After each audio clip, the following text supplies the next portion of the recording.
Hello everyone, my name is Draqzy, and today I've got for you some aiming tips and tricks that can improve your aim pretty much immediately. I know a lot of people struggle with aim and they always wonder how, loads of people are accurate and can control their recoil really good. Well, this video will hopefully help you with that. You can follow along. I'm mainly on controller, but mouse and keyboard players can follow along too. And yeah, let's get straight into it. So first of all, what we're going to do, we're going to change some settings. Now to change these, it's better off if you load into the firing range or a private match. I'm going to load into firing range so I can test these out. You then want to go to your settings. You want to go to, not these ones, controller settings. And then you want to go to sensitivity. Now, for aiming, sensitivity is so important. I play on the 1210. That's probably too high for most people, even people that are good at the game, like really good with their aim. If I was starting new, I would use a 6.6. That's what a lot of pros use and a lot of good aimers use on Twitch and stuff. Or like probably no higher than an 8.8 or something like that. But personally for me, a 1210 is perfect at the minute. So just mess around, just like I said, this is why I said load up firing range or private match. Just kind of walk around, up and lower your sensitivity, see how it feels until you get the perfect sensitivity that feels right just for you. You do have to keep in mind though with sensitivity, you've got to keep in mind your play style. For example, if you're more of a rusher, someone that likes using SMGs and stuff, you like to rush into the enemy spawn all the time and try and spawn trap them and stuff, then if you are that sort of player, you will probably benefit from upping your sensitivity because you will probably need to turn around faster and kill the people that are spawning near you if you're in their spawn anywhere. Whereas if you're more of like an AR player, you like to pick people off at range, you like to stand back a little bit, then try and use a lower sensitivity. Pretty much think of it like this. If you use a lower sensitivity, you're going to be more accurate no matter what, especially at long ranges. If you're using a higher sensitivity, it might be a little bit harder just to stay a little bit more accurate at ranges especially, but you have the benefit of spinning around really fast and turning on those people shooting at you from behind. That is the benefit of a higher sensitivity. So try and just keep in mind what playstyle you play, or at the very least try and get a good mix between both of them so you're not too slow and you're not too fast and out of control of your aim. Try and get a good mix, and you do need to play with the sensitivity for a while, so if you pick your sensitivity and it still feels a little bit off, just use it for a couple of games, try and get used to it. And I mean, that's what we all had to do. We all started off at the default sensitivity one day, and I definitely didn't start off on a 12 or an 18, which I usually play at. So yeah, just mess around with the sensitivity and try and get used to it. You also want to go down here to dead zone inputs. Now, what I have done, I've put my dead zone to the lowest amount so stick drift doesn't happen. This is on the left stick min and the right stick min, by the way. I recommend that you do this as well. It makes your controller feel a lot more responsive, like I'm barely even touching it and it's moving. It's just more responsive overall. You have more sort of like range to like move your sticks around with and stuff, as you can see on screen. You can test it here on the newer games. I have a test stick dead zone option, so you're not having to back out of the options and do it in game all the time.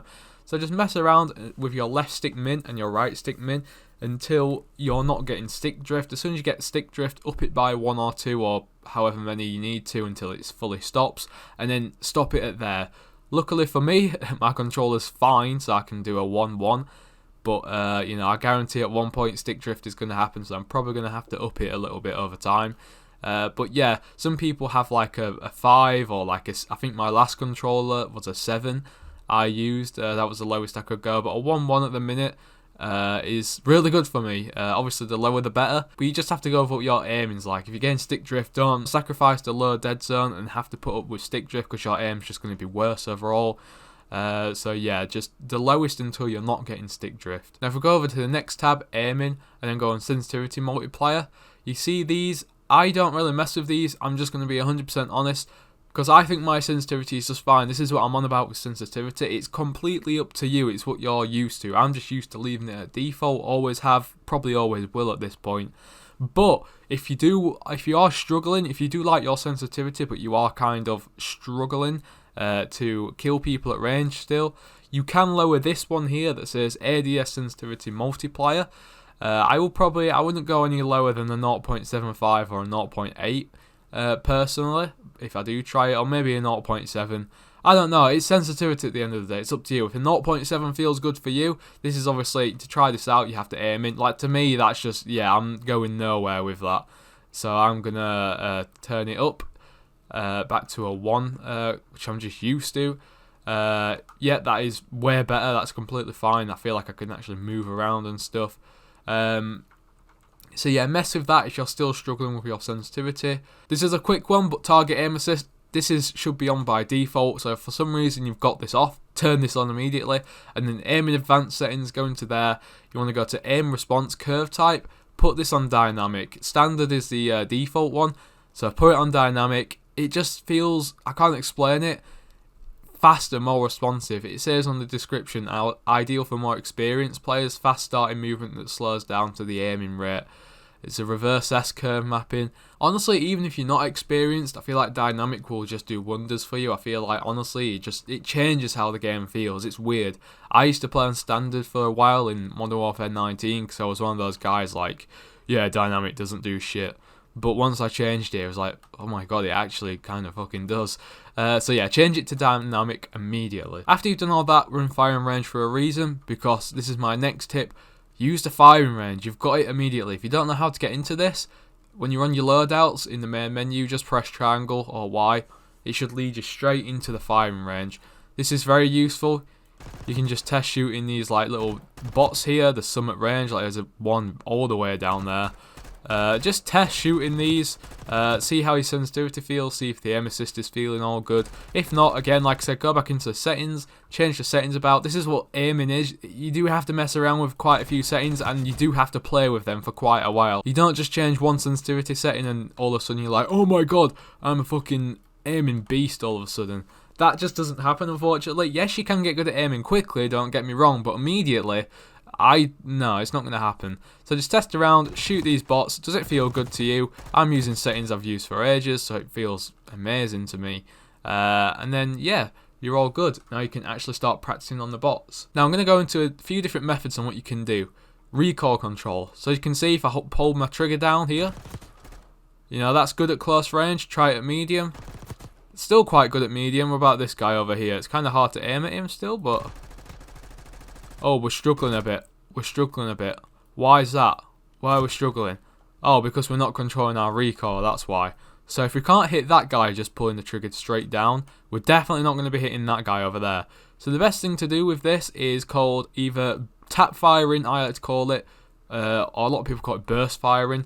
You can, if you look at the bottom right of my screen underneath the ammo count, if you press left on the D-pad, I'm not sure what keybind that is on PC, or keyboard and mouse, you can put it in single tap mode, so you can just tap it like that, pick people off at ranges more easily.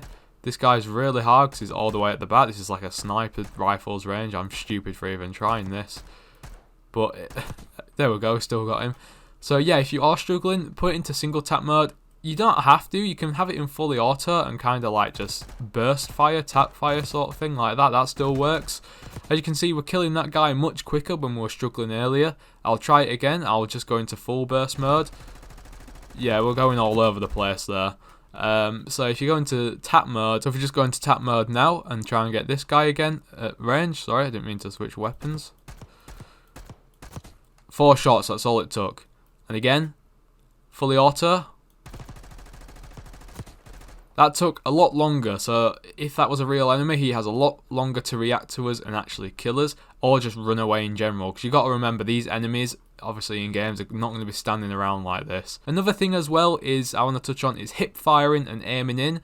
Obviously, most of the times you're going to be aiming in. The only time you're really going to want to hip fire is if someone's like, we're going to use this target here, like this close to you, and you just want to quickly get them off like that, but you still kind of want to aim in whilst you're hip firing. If you know what I mean, you never really just want to straight up going around like hip firing everyone, because yeah, that was actually pretty good at this range, but you got to remember, people are moving in multiplayer, so not every bullet is going to hit them, and you're just always going to be constantly dying. So if you are really struggling at shooting at distances still, obviously still practice, but what you can do, you can mount. So what I do, I aim in, press melee, and it mounts. And then, as you can see, the recoil is a lot more tighter, so you don't have to control it as much. This is really useful at guys, if you're shooting at guys at range. See, this is where I would probably try and tap fire this guy over here. See, 2 shots and he's already dead from tap fire. And that was just a really good accurate fire to the head probably. Put it in single tap mode. You can be really like deadly accurate.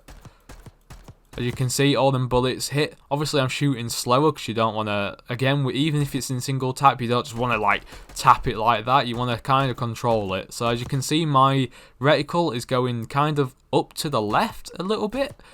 I'm just waiting for it to reset like that. Just small little tap fires and it kills the guy quite quickly.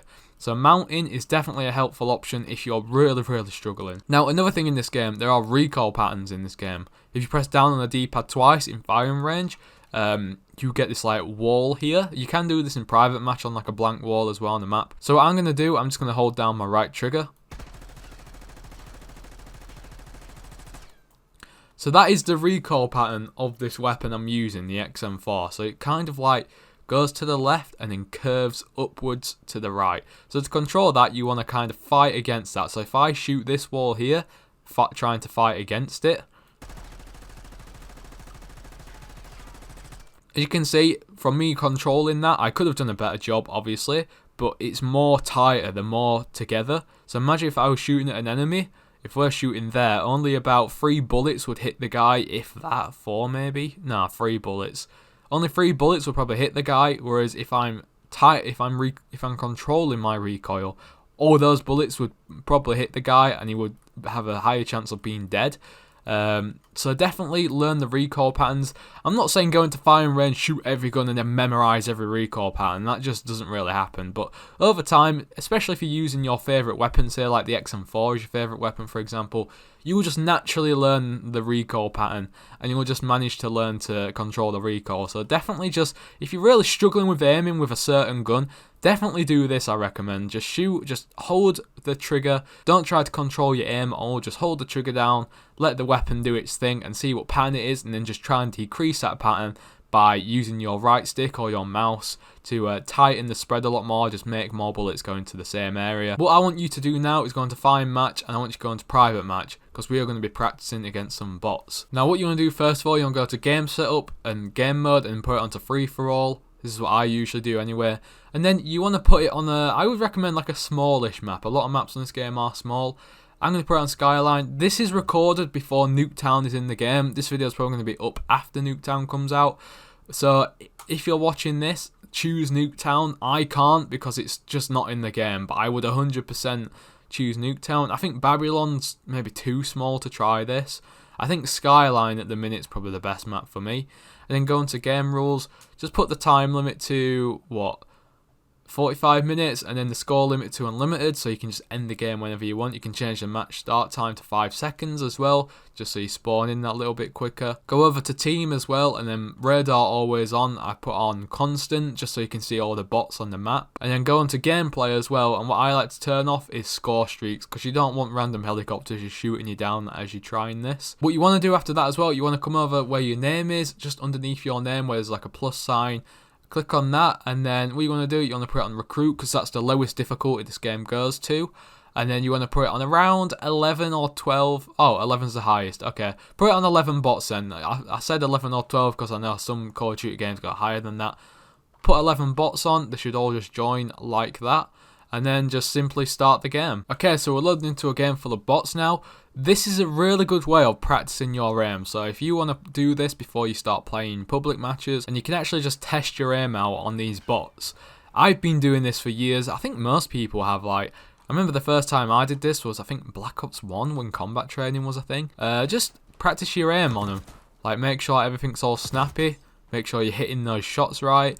And if you're not, just keep playing against it, and you'll eventually just kind of like warm up to it over time. As you can see, my aim, oh my god, I am way off there. So I need to improve my aim at around medium ranges. So if I just play this for a little while and just try and shoot people at medium ranges, there we go, got a little bit more accurate there. It just kind of like practices your aim. Now there are a few more techniques I want to go through, which I do feel like are better practiced in this game mode, since it's against moving targets. That is your centering. I didn't mention this in the firing range because I didn't think there was any like good examples of it in the firing range.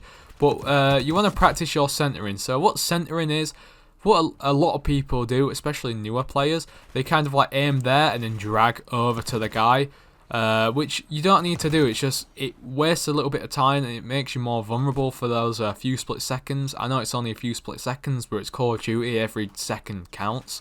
So what centering is, instead of doing that, you put your crosshairs on the guy and then aim in instead. So instead of doing that, you put the crosshairs on the guy, aim straight in. It just kills the guys. It makes you aim in a lot faster. It really does improve your aim if you can get used to that crosshair placement. But centering, honestly, it's so important. Like, you can really just snap onto people if you get good centering like that. You can really tell a difference when you get good centering rather than when people, again, see someone, oh, he's there, let me aim in and drag over. It really does improve your aim, just getting those centers right. I do definitely recommend coming to the bots, hovering over the guy with the crosshair and then just aiming in. It just makes everything just a lot more better and easier to do, and just more snappier. I don't want to kind of repeat my words, but it does make everything a lot more snappier. That was trash aim there. So yeah, definitely do this. To help you out with centering, what you can do, you can go on your settings, you can go on your interface, and then if you go to gameplay HUD here at the end, and scroll all the way down at the bottom, change your crosshair. So if you make it static, if I put it on and I move around, you can see how the crosshair disappears when I'm like moving stuff and how it like wobbles around a little bit. Definitely put it on static. It just makes the crosshair not wobble around as much. It just keeps it fixed on your screen, so it's like an actual crosshair. And then I do recommend having a center dot on, and then have it on either default or larger. I feel like largest is too much, but if you find default too small, put it onto larger. And then turn crosshair spread off as well. Crosshair opacity put at 100, and then crosshair color, I don't change it because I really don't feel like I need to. I'm fine with white, but if you are someone that struggles seeing white, put it to like a green or like a pink or a red, just something really bright and vibrant, and something that's a different sort of color to most of these maps so you can see it most of the time. And it can really help out with your aim. As you can see, I've got the center dot on. It just helps centering a little bit, because the center dot, as you can see when I'm running, the crosshair disappears, but the center dot doesn't. So if you keep the center dot on, you can still center people whilst you're tack sprinting and running around those corners. I just find it really useful, and this can really improve your aim over time, and just get it really, really snappy. Now, one more thing I do like to point out as well, this can help with your aiming, and this is especially with new players. I see a lot of new players playing Call of Duty, and when they're walking around the map and running, they're kind of running like this. They're kind of looking at the floor a little bit. You know what I mean? You probably spectate someone that's playing like this, and they're like, oh shit, someone's there. The worst thing about this is you're not placing your crosshairs on people most of the time, unless you probably accidentally walk past someone that's on the floor, and you're like, oh shit. But that's rarely going to happen most of the time. The best thing you want to do is just look up a little bit and just put your crosshairs simply just in the middle of your screen. Just look straight forward, and then that means you're just always ready for a gunfight whenever you see someone. If you can get that centering down whilst looking straight up like this, you can just quickly snap onto someone, kill them immediately, instead of having to, you know, if you're looking down again, oh shit, someone's there. Look how long it took me to kill that guy. That's too many seconds wasted. If I'm looking straight up, got my crosshair ready to place on people. If I'm looking around for people here, oh, there's a guy there. Kill him. I kind of messed up on that, but guy there again, killed him straight away instantly. Centered on that guy, another death straight away. It just really helps out with that aiming in, so just follow that tip. Now again, if you still are struggling after all these tips, I would just recommend practice, especially in bots. Just come into bots, at least like, just try it for like 10 minutes. You don't have to put a 45-minute timer on like I have. Just put like a 10-minute timer on, or like a 5-minute timer on even, and just run around and just kill bots, trying to practice your aiming techniques. Now you do got to remember, don't just come into bots and try and play good, like try and jump shot and everything, or try and get nukes and stuff. I know some people might do. You're really in here to practice your technique. So if you do die, it doesn't matter. Just, you want to try and get that aiming down. That's the whole sort of reason why we're all here and watching this video. So just do that probably once a day usually, or like at least like a few times a week. After you've done this for probably once a day or just a few times a week, your aiming will become really good. Even by the end of the week, I bet you any money you'd see improved results. Probably even by the end of the day, to be honest, if you're playing all day after this. Anyway guys, if you enjoyed this video, hopefully these tips helped you. I'm going to quit out of this match because I do not need it. Actually, I could have called in the nuke there. Oh well. But yeah, hopefully these tips have helped you. These are just tips I've learned over the past however long I've been playing Call of Duty. I've been watching Call of Duty videos and playing Call of Duty for years, and it's just tips and tricks I've learned over the years and what I do to improve my aim. And tips that have actually helped me out as well. I'm not just saying these because someone else has said them or I think that they're going to help people. These are tips that genuinely have helped me become good at aiming over the last couple of years especially. So use these. If you've got any comments about it, just leave a comment in the comment section below and I'll help you out. Anyway, if you like this video, please leave a like on it. It really does help out my channel. Subscribe if you are new, and I'll see you all in my next video. Goodbye.